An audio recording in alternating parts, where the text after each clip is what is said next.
Hi, I'm Cheryl Oberkircher. I am the secretary for One Love Spirit Center and here to welcome you today for our live stream Sunday service.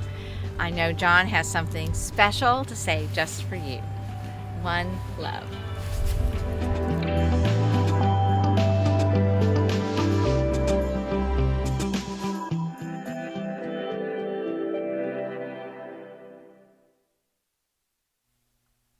Look for the good in everything. Look for the people who will set your soul free. It always seems impossible until it's done. But look for the good in everyone.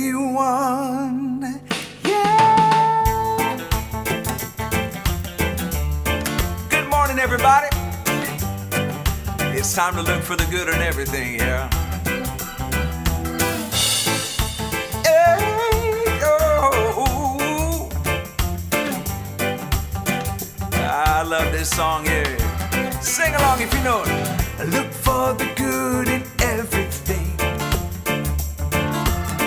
Look for the people who will set your soul free.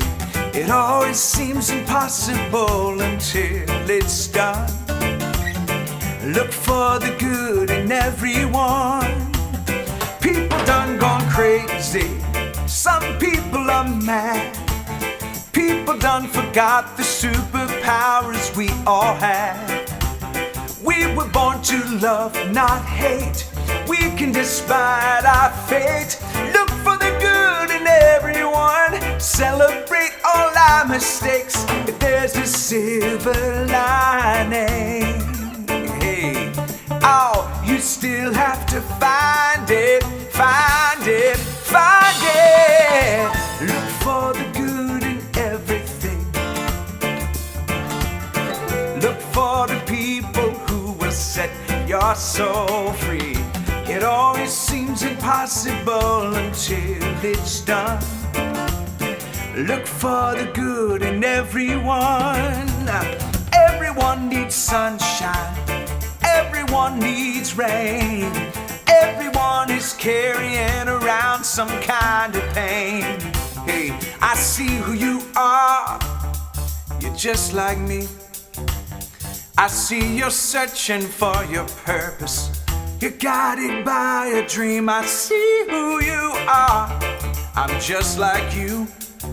You see, I get lost sometimes, man. I forget what I came here to do.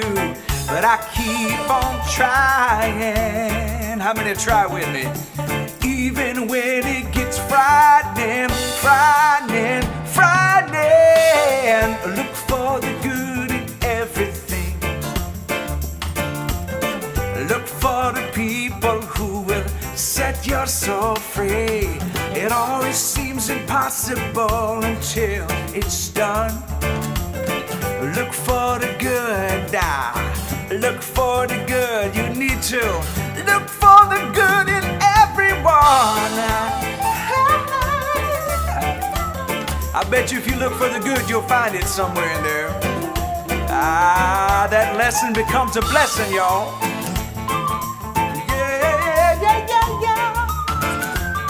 I love this verse right here. I'm singing this to all y'all now. Everyone is nature, but everyone is God. Everyone is love and light and vibration. Look for the good. Look for the good. Everybody gets mad sometimes. Sometimes they should. Look for the good. Look for the good. Hey, look out for all those heroes right in your neighborhood. Look for the good. Look for the good. I know this life sure would be sweeter if everybody would. Yeah. Look for the good in everything. Look for the good. Look for the people who will set your soul free. It always seems impossible until it's done. Look for the good in everyone. Come on, right where you are, sing with me. Yeah. Look for the good in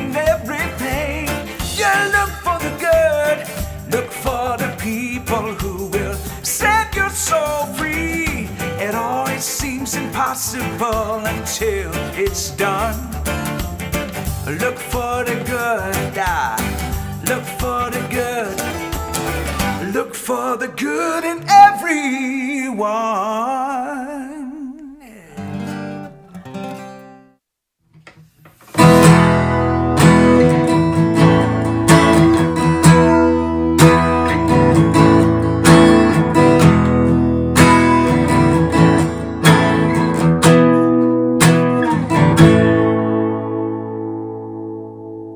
Sunrise doesn't last all morning. Cloudburst doesn't last all day. It seems my love has left you with no warning. It's not always gonna be this way.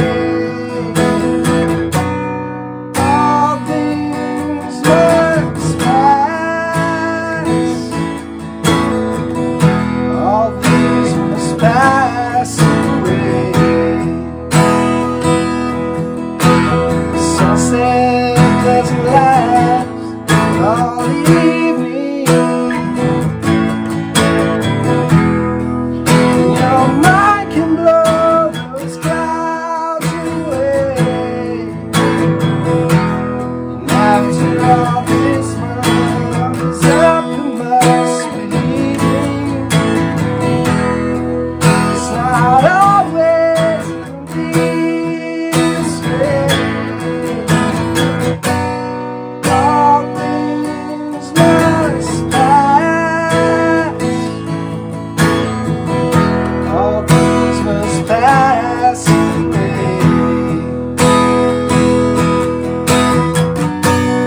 All things must pass. No live streams can last, so I must be on my way. Face another day. Darkness only stays in the night time. In the morning it will fade away. Daylight is good at arriving at just the right time. It's not always gonna be this way. All things must pass. All things must pass away.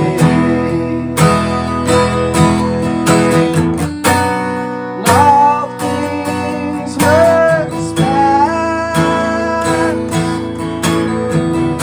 All things must pass away.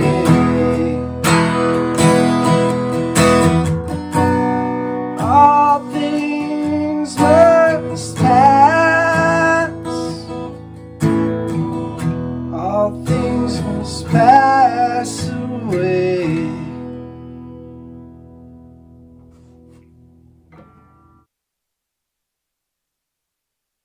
Good morning. So glad you're here. Gather on in. Make sure you share this live stream to your page. You can send it through Messenger. Also, send a text to somebody who's not on Facebook and say, hey, you can check us out on YouTube. We're streaming to YouTube and to Facebook both at the same time. So, you get access to it, and folks who are not Facebookers also get access to it. So glad that you're here today, and I'm thankful for this day that we have to celebrate together, continuing our series on loving beyond the veil. And our overarching series for the whole year is getting beyond the veil. It's unveiling what it truly means, I think, to be a spiritual person, to be connected to and very aware of and awake to the reality of the consciousness, that strand of consciousness that's eternal and that you're a part of. And so I'm very thankful for that today. Ryan added his gift and talent to us today. George Harrison of the Beatles. And if you know anything about Ryan, you know that he is mildly obsessed with the Beatles. But the 25th of February was George Harrison's birthday. And so that's one of the reasons he wanted to share that song with us. All things must pass. So it's a wonderful day to be alive and to be well. I'm so thankful to be getting better and better every day. My energy is starting to return. Feeling so good. I'm thankful for all of that. Keeping those vitamins going, pacing myself, but I'm glad to be feeling so much better. And thank you for all your prayers, your concerns, and all the love. The little gifts that have been sent, just thank you. So sweet. Our board sent, I think it's called Spoonful of Comfort. It was chicken soup and rolls like Mama used to make, and some chocolate chip cookies that I may have eaten most of. So thankful just for the little things that you've done and the love that you've shared. Carrie and I are both very thankful for that. It is the Love Month, and it's also Black History Month, and I want to celebrate that each week during this month. Now, we're going to make an announcement about what's going on next month. We'll also be celebrating. I want us to be relevant and culturally aware. We're not just here to teach spiritual principles. We're also here to highlight practical things that are going on in our world so that we can be more understanding of each other. And we'll talk a little bit more about the aspects of true love here in just a few moments. But Whitley Phipps is a fantastic singer. He's more classically kind of trained. And he did a version a few years ago of Amazing Grace that just astounded me. I sat and I listened to the intro as he talked about the slave ships, and the writer of the song Amazing Grace, how he had an epiphany that changed the way he saw people. He began to see African people as human beings, and he realized he was a wretch. That's why in the song it says, "Saved a wretch like me." He saw the wretchedness of his livelihood, which was captain of a boat that took slaves from Africa, brought them to the United States and to other parts of Europe.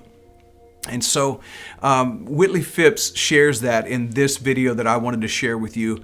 One of my favorite songs really of all time and of the church, Amazing Grace, but he gives a wonderful history about it. It's a little lengthy video, but I think it's going to be well worth it for you and you'll enjoy it. So Whitley Phipps, take it away, brother.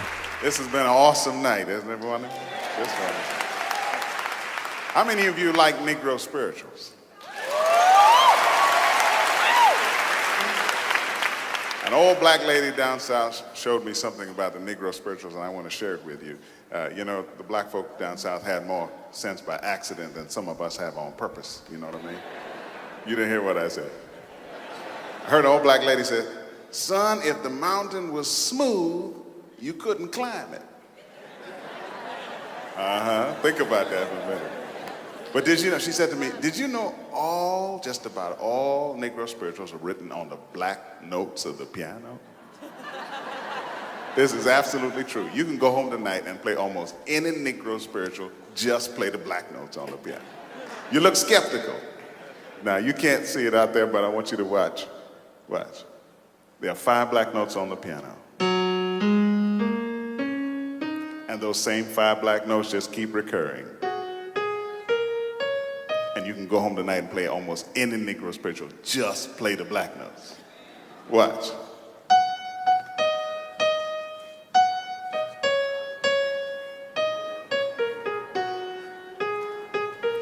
You know that? Every time I feel the spirit, just black notes.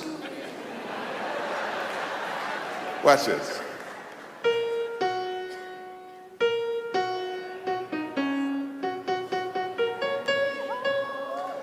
That's because the slaves didn't come to America with do, re, mi, fa, sol, la, ti, do. That's somebody else's scale, okay? All they had in their musical scale were those 5 black notes. We know it in music as the pentatonic scale. And they built the power and pathos of the Negro spiritual on 5 notes. When you study music, you also come across what are known as white spirituals. Did you know that? And they are white composers who work with those that scale, in early America, they used to call this the slave scale.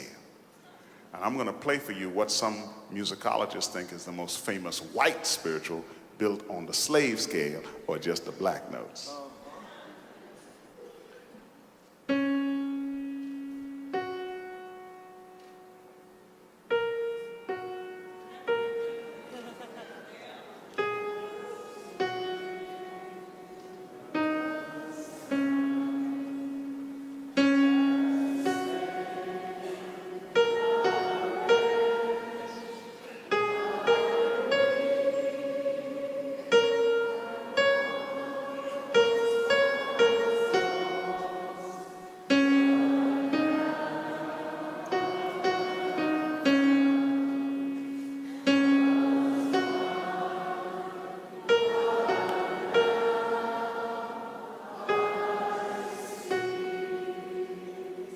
Anybody tonight know who wrote that song? I heard it, a man by the name of John Newton. But do you know what John Newton did before he became a Christian? He was the captain of a slave ship. And many believe heard this melody that sounds very much like a West African sorrow chant and wrote the words Amazing Grace and set his words to a slave melody. I looked up that song. I believe God wanted that song written just the way it was written, just so that we would be reminded that as Christians, whether black or white, free or bond, in his eyes, we're all connected. We are connected, and we are connected by God's amazing grace. Hallelujah! We are connected by God's amazing grace. Woo!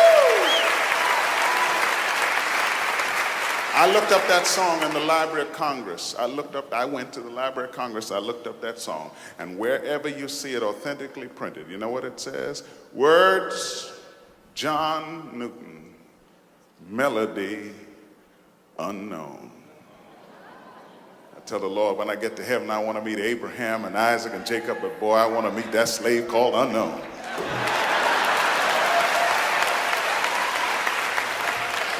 And I recorded that song the way I hear it. When I sing it, I still hear the sounds of the slave ships in the water. I want to sing it for you the way John Newton probably first heard it, coming up out of the belly of the ship. Listen.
How sweet the sound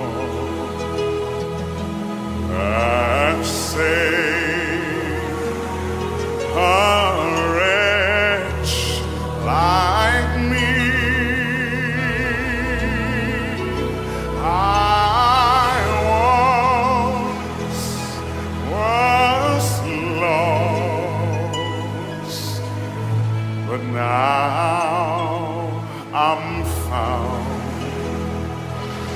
Was blind, but now I see.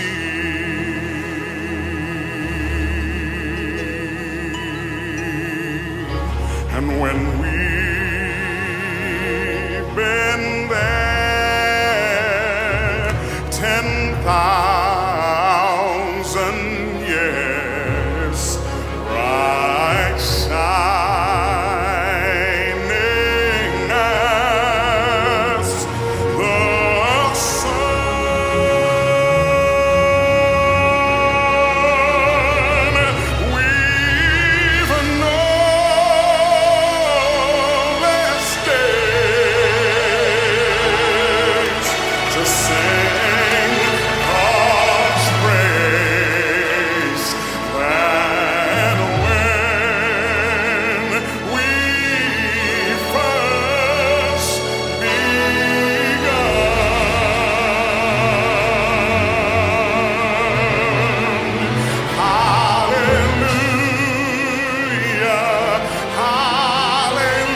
Amazing grace, how sweet the sound that saved a wretch like me. John Newton realized the evil that he was engaged in and had that epiphany, that reborn and rebirthing experience.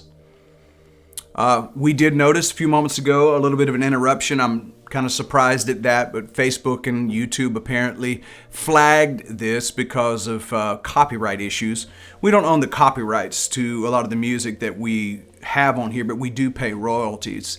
But they flagged it for some reason, but we're going to just keep moving on through. So hopefully we'll give time for some folks to get back in. Carrie's going to let me know. I'm not sure why it was interrupted, but it is what it is. I mean, they own these platforms, and so we can only do what we can do inside of the parameters of what they offer us. I felt like that song was really important for today because I wanted to talk about 5 aspects of true love. We've been talking about loving beyond the veil for the month of February, and our overarching theme for the whole year is getting beyond the veil. And so we're looking at how to unveil, how to take the labels off, how to remove these labels that have been put on us, how to reboot from the conditioning that we've had. All of us have been raised in a certain societal environment. All of us have been taught certain things. Some of those things are good and some of those things are not so good. I talked about it on a midweek connection on Wednesday. Being careful that you hold on to your beliefs loosely. You are not your beliefs. You're one who is capable of believing, but you are not your beliefs. And being able to know that and live from that space that I'm very loosely holding my beliefs. And I'm more actually interested in being open to the knowing, the eternal knowing, the wisdom of the ages and the sages, the wisdom of spiritual reality, than I am holding on to some kind of a dogma or belief. One of the things that One Love Spirit Center is endeavoring to do is to reinvent and represent God to humanity. God has been represented in really some reprehensible ways, and we're wanting to represent this essence that's been called God to the whole world. A shift and a change. And a big part of that for us is love, of course. One Love Spirit Center. And we believe that we are all come from that space and place, that source and force of one love. Every one of us do. And whatever your label may be, whatever your race, your color, your creed, your gender identification, your religious identification, whatever it may be, we're all connected. I tell folks this in a humorous way. I'm your redheaded stepbrother, whether you like it or not. Well, bald now, but was a redhead at one time. Our connection is irrevocable and eternal. And love is what really holds it all together. So I wanted to look at 5 aspects of love. Number 1, loving kindness. That's number 1, loving kindness. A desire to bring joy to the one you say you love. And here's the quote. Understanding is the essence of true love. In a relationship, no matter what the relationship is, whether it's partner, husband, wife, friends, neighbors, cousins, siblings, mother, father, sister, brother, whatever those connections are, if we're not seeking to understand each other, we're really missing a powerful aspect of what true love is.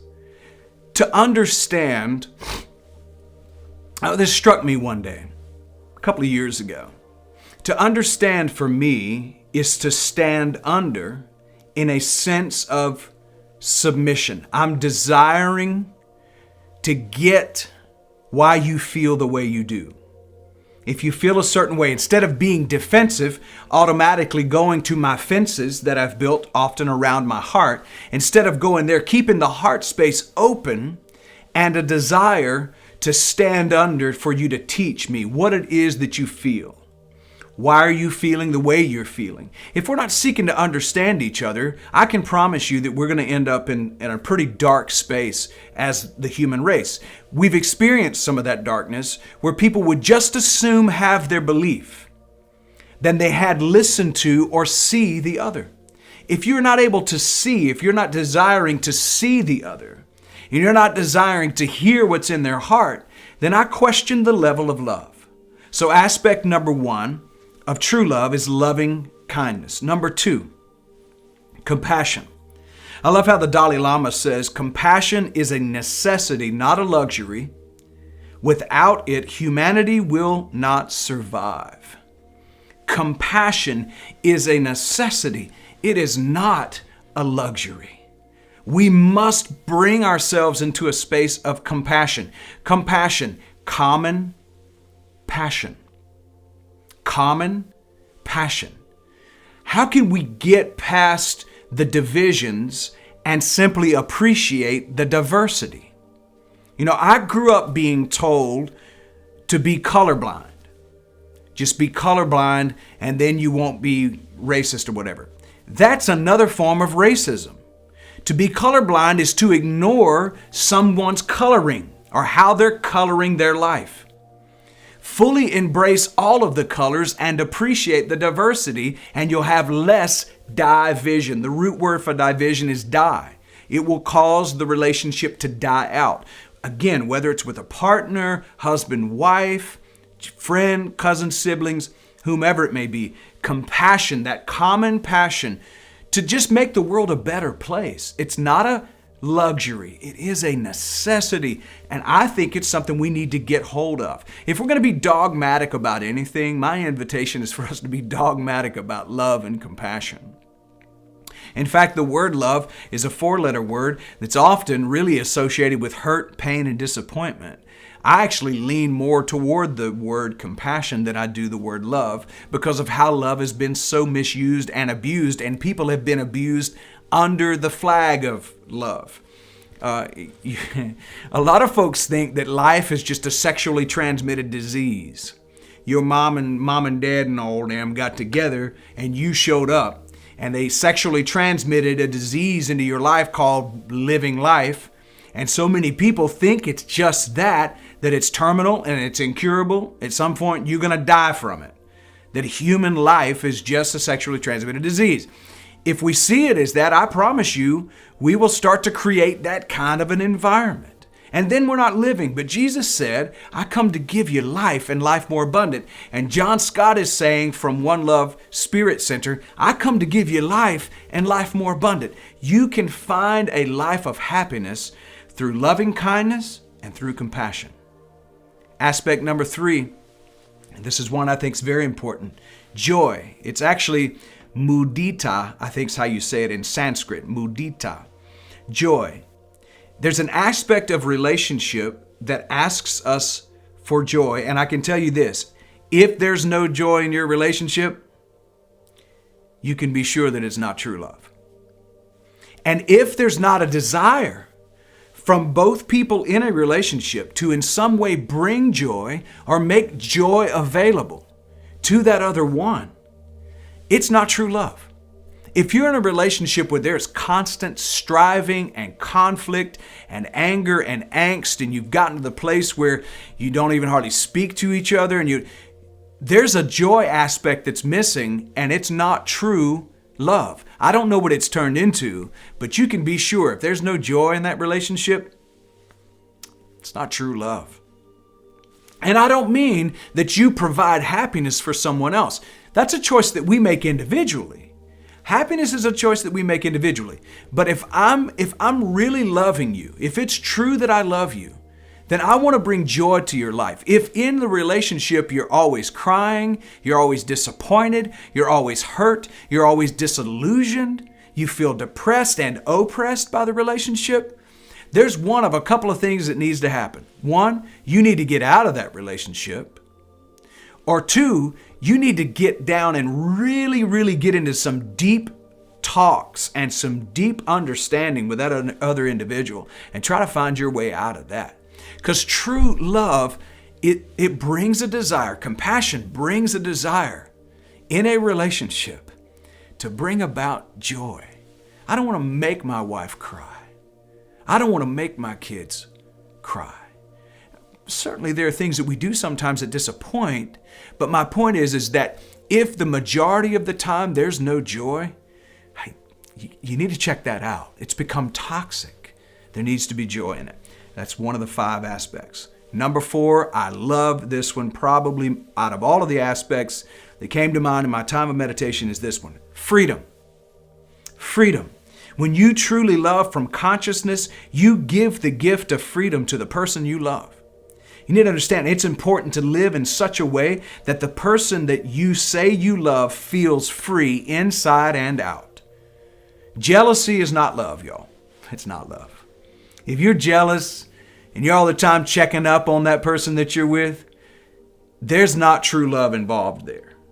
True love gives freedom as a wonderful gift. I'll probably butcher this. It's a Bob Marley quote that basically says, the beginning of love is the gift of freedom. Giving that freedom aspect to the person that you're in love with or that you say you're in love with, or the persons you say you're in love with, giving them that gift of freedom. And I don't mean that they need it from you, but you give them space to be who they are. That, my friends, is a gift of freedom. And that will cause your relationship to actually, it'll increase the value of the relationship and the worth of the relationship because that the person won't feel stifled in your presence. They'll actually want to be with you because you are bringing in that sense of freedom. When you truly love from consciousness, you give freedom to the person you say you love. When you love from that space of consciousness, I don't want to interfere with you being who you are. You know the reason people say they grow apart? I think one of the big reasons for that is because they're not giving each other enough room to be who they truly are. Now, it doesn't mean that every relationship you come into is for a lifetime. Some relationships are for a season, some for a particular reason, very few for a lifetime. This is one of the reasons I think we have butchered the hell out of marriage in this society, in our Western society, with these ridiculous vows that we make. Oh, baby, I'm going to love you forever. You fulfill me, you complete me. And I'm going to love you forever in sickness and in health and in death do us part. And here's the thing. It's nice, but think about it. This whole honor and obey thing. Why wouldn't our vows speak to, I love you with my whole being. I give to you the gift of my presence. I give to you the gift of freedom to be your true, authentic, and essential self. And if at some point there's a fork in the road, instead of this aspect of ownership, and instead of this aspect of, I have papers on you, why wouldn't we give each other the freedom that we need to be who we truly are? And if it just so happens, again, that there's a fork in the road and you happen to be going in different directions, know that you are one with all of humanity anyway, and just send love and light. There's a way for us to do relationships so much better than the way we've been doing it. And freedom is a huge aspect of that. It's one of the 5 aspects. Number 5. Being present. The most precious gift you can give the one you love is your presence. Being fully present. Now, I'm a tech guy. I have a phone, I have an iPad, I have social media stuff going on, and I think it's important for us to put that stuff aside and just be with the ones we love. We're so distracted, and I'm talking to myself too. We get so distracted. How many likes did I get on my photo? We have built a really strong narcissistic society. Selfie this, selfie that.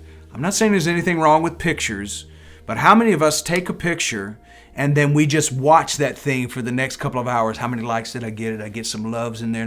Now we have hearts, so let me see if I got some hearts in there. Get any compliments, any comments? And we're just like, we're hanging on the edge of our seat, needing the external and not even being present with the ones we say we love the most, the ones we're supposed to be building our lives with. When Karen and I first got together, I was still in the mortgage business, and she'll tell you probably she's happy that I'm not in the mortgage business anymore. It was nonstop text, emails, phone calls, 10, 11 o'clock at night. Just realtors don't know how to sleep. If they can get a contract, if they can get a qualified letter at 11 o'clock at night, they're going to call you and ask you for it if you're in the mortgage business. Sales often takes that away. Being present. You know what one of the biggest issues is with children and their parents? With children and their parents, one of the biggest issues is not being present. Parents not being available. It's not about toys and stuff. Actually, it's parents often just not being available to their children. And partners, husbands, wives not being available to each other. One of the greatest gifts you can give to a relationship is to be fully present. Being fully present matters more than money, financial security, great sex, or material gifts. And yet we lean into most of those other things rather than just being present. Being able to listen. Being desirous to relieve the suffering of the other. If you find your relationship, you find that there's suffering and there's pain, put it all down. Drop the phone. Drop the TV. Drop the video game controller. Drop whatever is going on that moment and absolutely be there to help relieve the suffering or the pain that's going on in that relationship.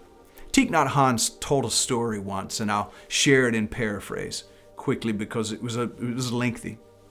There was a man who went to war. Right before he left, drafted to war, his wife had become pregnant. He didn't return for 2 years from war. So when he returned from war, his wife and his 2-year-old child now met him at the airport. The 2-year-old child was apprehensive, didn't know the dad. The wife embraced him, hugged him, they cried together, they laughed together, they drove home together, they laughed and reminisced and talked and all of the things. In their particular culture, it was important for them at big moments to offer up an offering to their ancestors in their particular belief system and culture. So a part of that were certain ingredients for the food that they would eat. They would burn a stick of incense. They would hit the altar and they would just offer up an offering to the ancestors saying, thank you, right? That was part of their culture. So the wife went to the market and the dad, the husband, took the child home. On the way home, he was trying to get the child to call him daddy. And the child was like, you're not my daddy. I don't know you. You're not my daddy. Well, that hurt him, but he understood. I've been gone for 2 years. You've never even seen me in person. I've been at war. And then the kid said, Daddy, my daddy, comes to my mom at night, sits with her at the table. When she lies down, he lies down with her. When she wakes up, he wakes up with her. And this caught the dad off guard. This caught the husband off guard. He said, whoa, wait a minute. I've been gone for 2 years and there's somebody has invaded my space? Are you serious? So when the wife got home from the market, he didn't speak to her. He didn't look at her. He went and sat down his mat. He did all of his ancestral thank yous and went through all the ritual. When he was done, he got the mat. He wrapped it up. He didn't even give his wife time to sit down and do the same thing. She was distraught. Why is he treating me this way? And instead of staying home, he left and he went to the bar, started drinking, started just absolutely ignoring wife and child. This went on for days and days. This went on for a couple of weeks. And eventually, the wife couldn't deal with it. And she actually went and threw herself into the river and drowned, committed suicide. So now this man is left without a wife and left with a son who won't even call him daddy. And he found a letter. And in the letter, she wrote, "At night, when the light was shining, I would speak to my shadow as if it were you. You would sit with me. And I would say, please come home. I can't keep doing this without you. When I would lie down, your shadow, my own shadow, would lie down with me, and I would pretend it was you. Please come home. When I would rise in the morning, my shadow, I pretended was you. Please come home. I don't know why you've turned on me, and I don't know why you hate me so, but I cannot live with this pain. His own perceptions kept him from reaching out, and his own pride kept him from reaching out and asking her, who is this that sits with you and lies down with you and rises with you? His pride and his own perception kept him from just reaching out to the suffering that he was experiencing. It kept him from talking to her about his own suffering. And you know what? Her own pride kept her from going to him, instead of killing herself, going to him and saying, I'm suffering here. I need your help. See, folks, we need just a little more understanding and a little less preconceived ideas, a little less digging into our own perceptions of what we think is true. One of the aspects of love is compassion. And I believe in the midst of that compassion, it's desiring to relieve the suffering of those you're in a relationship with. Folks, I believe if we're going to really love beyond the veil, we're going to need to dig just a little deeper and dial up the power of love. The power of love is literally the force from which all creation manifests. And we need to dial that up. So again, the 5 aspects: loving kindness, compassion, joy, freedom, and being present.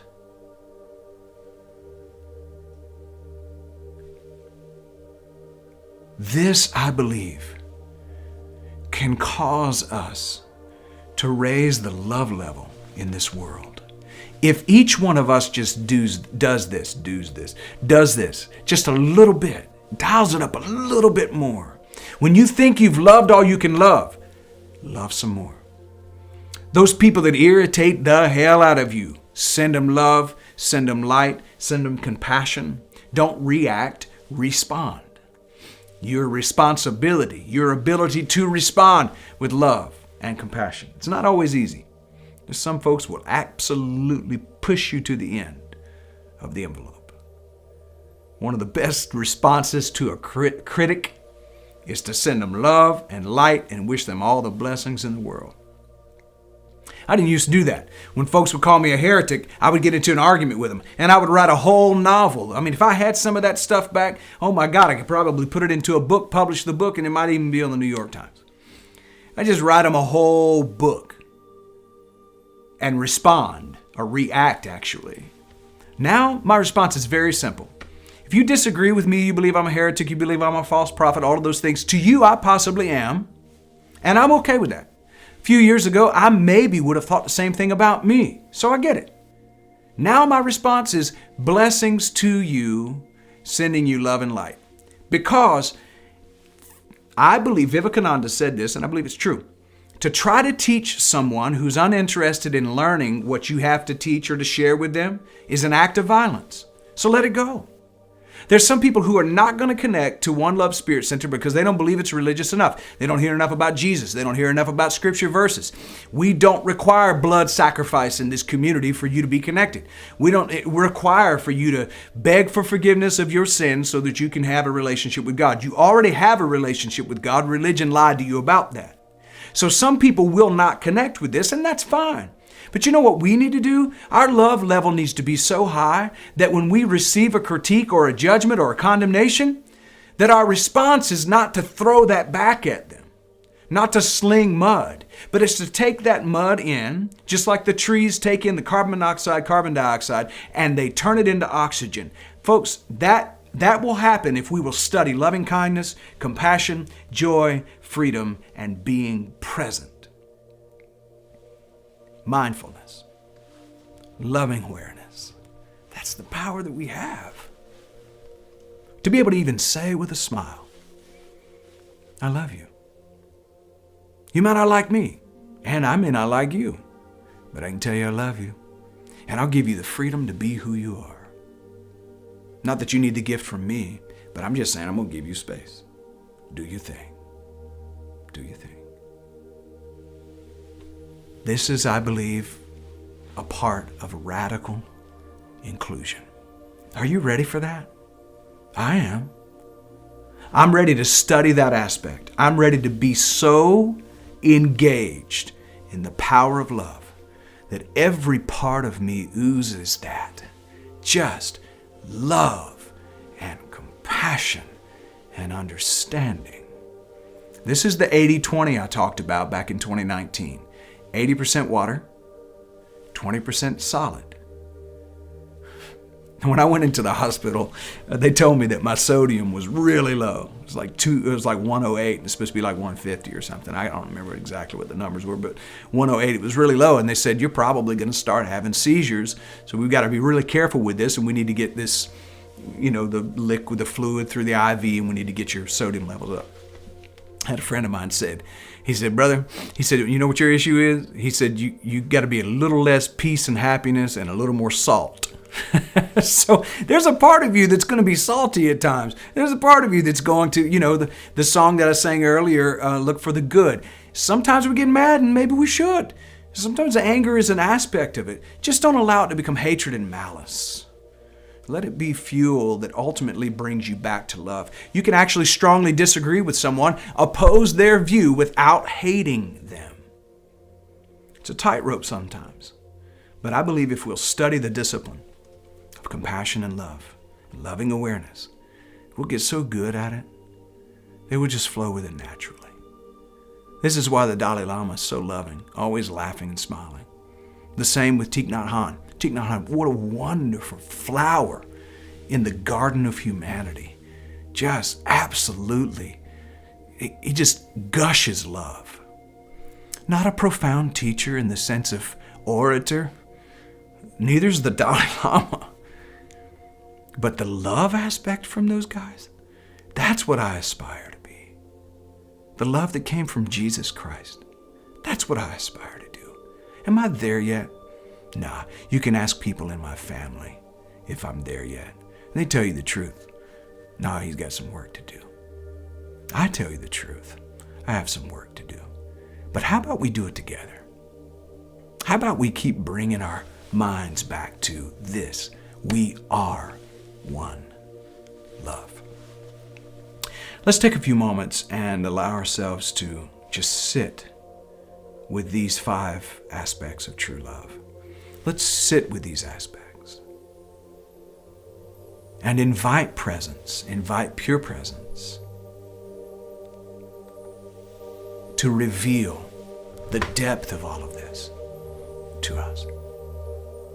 I invite you to sit with me now in this loving awareness, this mindfulness practice, and ask pure presence to bring all of you into alignment with loving kindness, compassion, joy, freedom, and being present.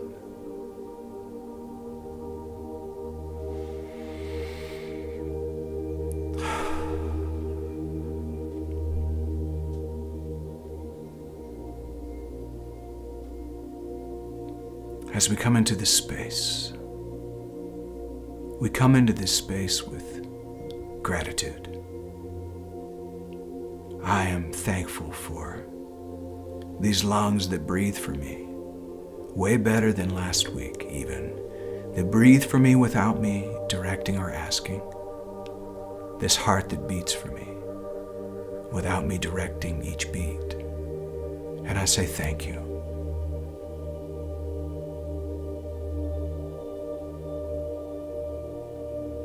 And now I allow my heart space to open wide.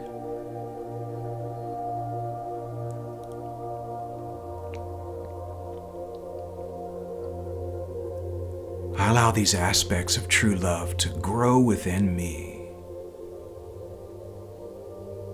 to reach out into the world around me. Loving kindness, compassion, joy,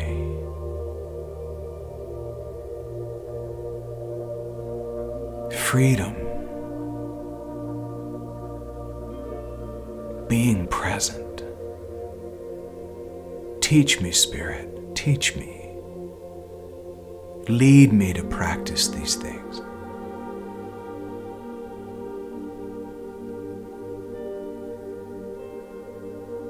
May I make these things, these aspects of true love, may I make them a habit. And in doing so, create this habitat to live in.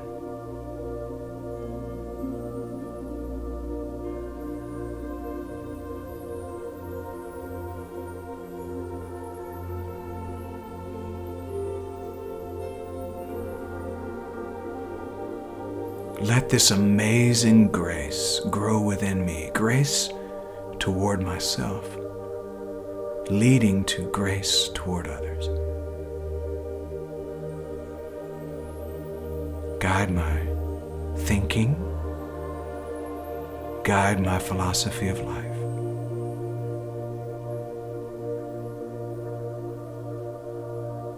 Teach me to love the way you do.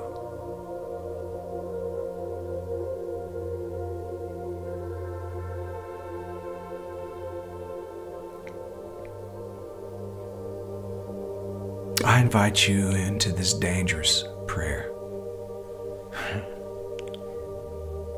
This prayer is, teach me, Spirit, teach me to love the way you do.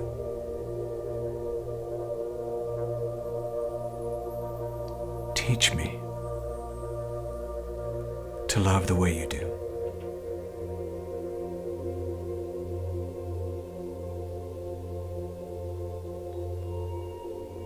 And with my whole being, from the deepest part of my soul, I say, thank you, thank you, thank you. Now my prayer is, Spirit, lead me where my trust is without borders. Let me walk on the water wherever you've called me. Take me deeper than my feet could ever wander, and my faith will be made stronger in your presence. Spirit of truth, take from me what I don't need. Bring to me what I do need. My whole being is surrendered. And I pray this prayer in the name and the nature of the indwelling Christ. Amen. Om. Namaste, Namaskar. Peace and grace. Amitabha. And so it is. So it is. Oh, yeah. Okay, so I don't know. There was an interruption earlier in our service. I don't know that we ever got back on. We will replay this, watch party it. I will do a bit of a dispute in a loving way to Facebook and to YouTube so that we can make sure that we get this service to everyone who wants to see it and participate in it. Thank you for those of you who were able to stay on and be in this program. I'm not sure exactly what happened, but I'll do some investigation. Those of you who have been giving to this community, thank you for your continued financial support. It is necessary. It helps us with all of the equipment that we use for this. It helps us with the platform that we use for this. It helps us with being able to just continue to bring these sessions to you week after week. The way to give is on the screen right now. Our P.O. Box 564, Gray, Georgia, 31032. You can give digitally, safely and securely through PayPal, also through Venmo. Those are kind of industry standard really for digital giving. It's quick and it's easy. You can also utilize our P.O. Box, by the way, for bill pay through your bank. We have a couple of folks who have decided to sign up for that, to just give regularly. They don't even have to think about it. It just automatically comes out of their budget, and you can use that P.O. Box to do that, believe it or not. And so we thank you for giving to One Love Spirit Center. If this is nurturing to your soul, just make that exchange. And we appreciate you doing that.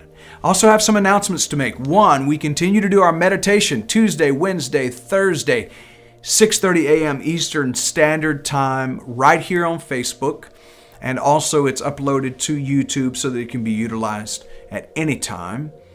We are beginning a book study on our midweek connection. We're going to be going through Brene Brown, her book, Braving the Wilderness. That'll be at 7 o'clock Eastern Standard Time, 7 p.m. Eastern Standard Time. Excuse me. Every Wednesday, starting next week. It's hard to believe we're already through February, but we are. And we're starting that book study next week. You can find Brene Brown's book, Braving the Wilderness, on Amazon, Barnes & Noble, anywhere fine books are sold. You can find that book and go right along with us. It's nice. What I like too also is we're going to be having our board members and leadership going to be on reading the chapter, sharing the things that stuck out to them, so the aspects of that. So it's not just going to be me. It'll be a diverse group of people that are going to be going over these chapters. And I love that because it's going to give you a chance to get to know some of our leadership here, and I think that's really important. We've not set a for sure date for our in-person service, but it's going to be coming up pretty soon. It will be socially distanced. You'll be asked to mask up, of course, because we want to be safe, but we do want to get together in person. And so that announcement will be coming pretty soon. The month of March is Women's Month. Yes! And we're going to be highlighting the powerful and amazing strength and wonderful aspects of the divine feminine. We're going to be looking at women's suffrage and what it has taken to get us to where we are today. I am a feminist. People who think feminism's a bad thing, you need to look up the definition. A feminist is one who believes in equality of women. We should all be feminists. So I'm inviting you into that, and we're going to be celebrating and highlighting that for the month of March is my point. And so I'm looking forward to that. Is there anything else that I may have missed? Okay, then. My wife is giving me the guitar emoji. She's giving me the guitar. She just air guitared me. So that means we need to do our One Love theme song. One love, one heart. Let's get together and feel alright. One love, one heart. Now give thanks and praise to the Lord, and I will feel alright. Oh yeah, let's get together and feel alright. Help me sing now. One love, one heart. Let's get together and feel alright. Hear the people crying, one love. Oh, oh, oh, yeah. One heart. Give thanks and praise to the Lord, and I will feel alright. Oh, yeah, let's we'll get together and feel alright. Everybody give thanks and praise to the Lord, and I will feel alright.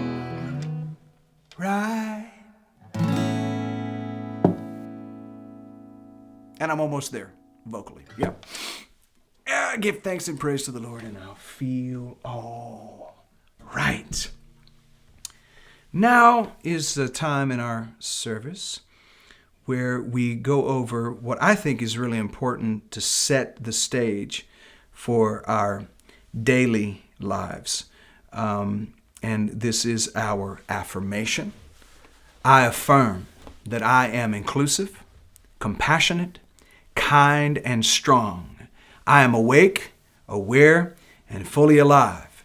I am pure presence. I am divine, and here's even further than that. I am one love, and so it is. The invitation to you this week is to go and learn to live these aspects of true love. Inject them into the relationships you have. If it doesn't work, quit doing it. But I double dog dare you to try, because I do believe it'll work. Now go and make it a great week simply because you can. I love you, One Love. We are One Love.